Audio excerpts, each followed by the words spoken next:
Hello बच्चों, actually actually इसका एक पार्ट 1 भी है, तो मैं उसका लिंक आपको नीचे दे दूंगा कमेंट सेक्शन इस सारा में। तो वहाँ पर से आप जाके वो कर सकते हो। देखो यहाँ हमारे पास जो अगला क्वेश्चन है, क्वेश्चन नंबर 9 है ये। इसमें देखो ये एक्चुअली थोड़ा स्पेशल क्वेश्चन है। यहाँ देखो क्या हो रहा है। यहाँ बोला जा रहा है कि पहले तो आप इन ये मैच स्टिक के आप पैटर्न्स को आप पहले देखो। यहाँ पर ये जो भी हमारे पास दिया हुआ है पैटर्न, और यहाँ को क्या दिखेगा कि यहाँ बेसिकली बोल रहा है कि ये स्क्वायर्स बने हुए हैं, और यहाँ पर ना ये आपको एक रूल निकालना है इन पैटर्न्स को दिखाने के लिए। तो रूल देखो कैसे इसका निकाल सकते हैं हम। यहाँ देखो सॉल्यूशन इसका। देखो यहाँ हो क्या रहा है। यहाँ जब हमारे पास ये 4 मैच स्टिक थे, देखो मैं यहाँ पे लिख देता हूँ ऊपर नंबर ऑफ मैच स्टिक,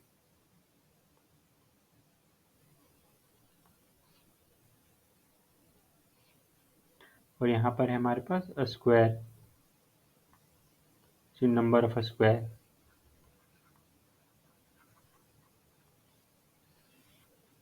तो यहाँ क्या हो रहा है। तो देखो जब हमारे पास 4 मैच स्टिक थे तो हमारे पास एक स्क्वायर बना। लेकिन यहाँ क्या हो रहा है, यहाँ पर यहाँ देखो यहाँ पे हमने सिर्फ 3 मैच स्टिक एक्स्ट्रा ही जोड़े, चूंकि ये तो हमारे पास पहले से ही था। 3 हमने एक ये साइड और ये साइड हमने एक्स्ट्रा जोड़ा। यानी कि टोटल कितने 4, यहाँ से 4 + 3 यानी कि 7। जब हमने 7 मैच स्टिक जोड़ा तब हमारे पास 2 स्क्वायर आया। उसी तरीके से अगर इसको हम आगे कंटिन्यू करें तो साथ में भी फिर हमने दोबारा 3 जोड़ा, यानी कि 7 + 3 तो 10। तो हमें 3 स्क्वायर मिल गए। उसी तरह से तुम और आगे कंटिन्यू करोगे इस वाले में। यहाँ क्या मिलेगा, इसमें भी ये 10 यहाँ से आ गए और 3 हमने और जोड़ दिए, यानी कि 13। तो हमें 4 स्क्वायर मिल गए। इसी तरीके से हमारा ये आगे अपना चल रहा है कंटिन्यू। अब देखो यहाँ क्या हो रहा है बेसिकली कि यहाँ जब हमारे पास 4 स्क्वायर 4 मैस्टिक थे तो एक स्क्वायर बना। तो जब 8 होने चाहिए थे तब हमें 2 स्क्वायर बना चाहिए, लेकिन यहाँ पे एक कम है। देखो यहाँ पे हर जगह यहाँ यानी कि एक तरह से हमारे यहाँ पर -1, इस तरफ नहीं, इस तरफ हमारा एक तरह से -1 हुआ है। और फिर यहाँ भी, और तुम यहाँ भी आओगे तो यहाँ पे तुम्हें दिखेगा नीचे ये इस वाले में अगर तुम देखोगे तो यहाँ पर भी अगर हमारे पास यहाँ 8 होना चाहिए था तो 8 में दोबारा यहाँ पर ये 4 ऐड होता है, यानी कि 12। तो यहाँ पे 12 होता तब हमारे पास 3 स्क्वायर होते, पर यहाँ कितना हमारे पास 10 है। तो यहाँ पे ये 12 में कितना माइनस करेंगे हमारे पास आ जाए 10, 2।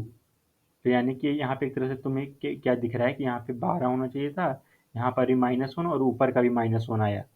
तो देख रहे हो मतलब यहाँ पे -1 जो हमारा है कैरी फॉरवर्ड हो रहा है।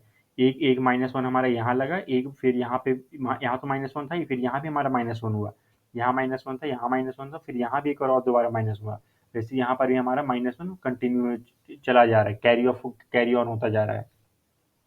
देखो इससे हमारा क्या रूल निकलता है, इससे भी हमारा रूल निकलता है। 4 था तो एक स्क्वायर बना। 7 यानी कि 8 होना चाहिए था, 8 -1 किया तो हमें 2 स्क्वायर मिले। उसी तरीके से हमने ये 12 -2 करा, चूंकि यहाँ पे देखो यहाँ पे दो बार हुआ है हमारे यहाँ पे -1 यहाँ 2 बार ये कैरी ऑन हुआ है, तो 3 स्क्वायर बना। Just in the same way यहाँ पर ये 15 होना चाहिए था। 15 तो इसमें हमारा 3 बार माइनस हुआ, 15 -3, तब जाके हमारा ये आया है 13। Wait a minute, no, it actually 12 plus 4 करो कितना होगा, 12 प्लस 4 होगा 13, 14, 16। 16 -3 तब जाके हमें 4 स्क्वायर। इस तरह से हमारा आगे कंटिन्यू रहेगा। तो देखो यहाँ कुछ पैटर्न तुम्हें दिख रहा होगा। 4 का 1 हुआ, ये 8 है, 8 को हम क्या इस तरह से लिख सकते हैं 4 इंटू 2, और 2 यहाँ पर भी है। उसी तरीके से यहाँ भी लिख सकते हैं क्या 4 इंटू 3, तो 3 यहाँ पर भी है। उसी तरीके से हम यहाँ भी लिख सकते हैं 4 इंटू 4, और देखो 4 यहाँ से, यानी कि यहाँ पे हम इसको इस तरफ के इक्वेशन को लिख सकते हैं। इस तरफ के इक्वेशन को लिख सकते हैं कि ये हमारा बेसिकली 4x, चूंकि x यहाँ भी आ रहा है तो हम x को यहाँ भी लिखेंगे, और यहाँ हमारा ये बेसिकली बढ़ता जा रहा है। तो हम इसको इस तरह से लिख सकते हैं 4x माइनस एक्स। इस तरह से हम इसको करके लिख सकते हैं। इस तरह से देखो, दोबारा से समझाता हूँ एक बार। मैंने इसको इस तरह लिख दिया, इतना तो समझ आ गया होगा कि ये 4 इंटू एक्स, पर ये नंबर तो यहाँ से भी आ रहा था, तो मैंने इसको यहाँ भी लिख दिया। अब ये क्या हो रहा है, -1 हो रहा है, -2 हो रहा है, -3 हो रहा है। यहाँ पर भी, यहाँ भी समझाऊंगा, रुको देखो एक मिनट यहाँ पर। तो इसको हम इस तरह लिख सकते हैं कि ये हमारा हो गया x, ये जो हमारा x था उस ये बस इससे एक कम है, ये 2 है, ये बस इससे एक कम है, ये वाला साइड इससे इस साइड से एक कम है। उस तरीके से क्या मैं यहाँ पे इसको लिख सकता हूँ इस तरह से कि जो भी x था उसमें से ये एक कम था बस। क्या देखो ये हमारा आ गया ये रूल, क्या ये हमारा रूल आ गया। अब क्या हम इसको आगे ये सिंप्लीफाई कर सकते हैं, 4x minus x plus 1 equal to x. क्या इसको हम और इसको आगे आगे इस तरह से लिख सकते हैं, 3x plus 1 equal to x. क्या आ गया हमारा ये फाइनल रूल। अब देखो यहाँ क्या है, अब तुम यहाँ पे वैल्यू रखो, अब तुम यहाँ पे रखो x इक्वल टू एक्स। हम यहाँ पे x हमारा यहाँ पे क्या है, फिर से समझो, x है हमारा यहाँ पर नंबर ऑफ स्क्वायर। x मैंने इसको माना था तो x मेरा क्या हुआ, नंबर ऑफ स्क्वायर हुआ। जब नंबर ऑफ स्क्वायर मेरा 1 था तो ये यानी कि यहाँ हमारा हो गया 1, तो ये हमारा कितना होगा, 3 इंटू 1 प्लस 1, ये 1, 3 1 जा 3 प्लस 1 4। देखो क्या हमारा वापस ये वाला इक्वेशन आ गया सबसे ऊपर में जो लिखा था। क्या ये वाला इक्वेशन 4 इक्वल टू 1 वाली कंडीशन क्या इसके बराबर है, ऑब्वियसली है। Just in the same way क्या हम यहाँ पे x इक्वल टू अगर 2 रख दें यानी कि नंबर ऑफ स्क्वायर 2 हो गए हमारे पास, तो हम इसको कर सकते हैं 3 इंटू 2 प्लस 1 इक्वल टू 2, तो क्या इसके बराबर है, 3 2 6 प्लस 1 7, 7 इक्वल टू 2। यानी कि जब दो स्क्वायर थे यानी कि हमें 7 माचिस माचिस की तीलियाँ लगे। क्या ये 7 2 वैलिड है, उसी तरीके से ये 10 3 ये। तो यहाँ बेसिकली हमारे पास इक्वेशन आ गया, जो पैटर्न फॉलो हो रहा है, जो रूल फॉलो हो रहा है इक्वेशन, वो ये है। ये है हमारा answer, this is our final answer, 3x plus 1 equal to x. अब देखो इसको तुम और आगे किस तरह समझ सकते हो, देखो यहाँ पे ये तो थोड़ा सा लंबा हो गया, यहाँ पे एक सिंपल सा देखो, एक स्ट्रेट फॉरवर्ड आंसर भी कैसा बन रहा है। स्ट्रेट फॉरवर्ड आंसर देखो कुछ इस तरह हो रहा है, ये मेरा स्क्वायर है इस तरह से, एक माचिस की तीली यहाँ, एक यहाँ, एक यहाँ, उसी तरह से एक यहाँ, ये पहली, दूसरी, तीसरी, चौथी माचिस की तीली। अब इसी के बाजू में मैं दोबारा मैं इसी तरह से लगाता जा रहा हूँ।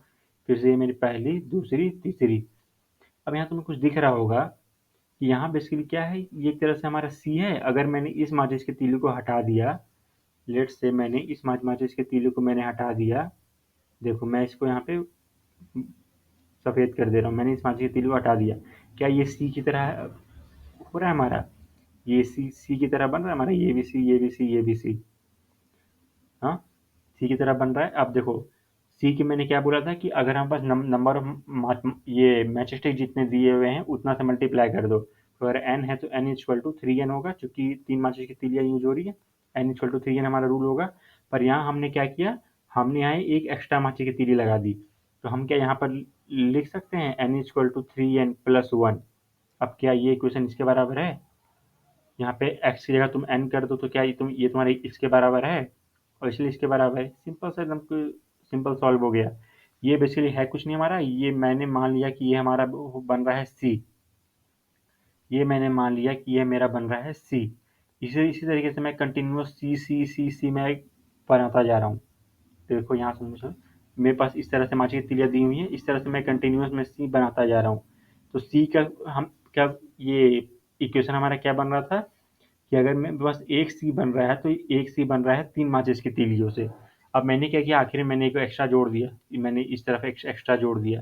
क्या हो गया हमारा, n equal to 3n plus 1, 3x plus 1 equal to n, यानी कि एक्स से एन कर दो, हो गया सिंपल सॉल्व।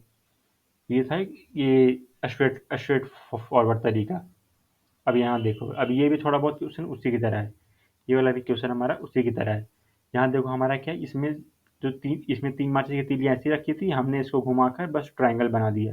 क्या यहाँ भी हमारे हमारे तीन माचिस की तीलियाँ हैं, ऑब्वियसली यहाँ भी वही है। तो यहाँ हमने क्या किया, पर यहाँ देखो यहाँ क्या डिफरेंस है, वहाँ पे हम यहाँ 3 लगाए तो हमने यहाँ भी 3 लगाया, यहाँ भी 3 लगाया, यहाँ भी 3 लगाया। यहाँ क्या है, यहाँ तो हमने 3 लगा दिया, पर आगे हम कितना लगा रहे हैं, सिर्फ 2 लगा रहे हैं, पहला, दूसरा, तीसरा, तो यहाँ चौथा, यहाँ पाँचवा। तो यहाँ पे हमारा रूल क्या आएगा, अगेन टेबल बनाते हैं, नंबर ऑफ मैच स्टिक,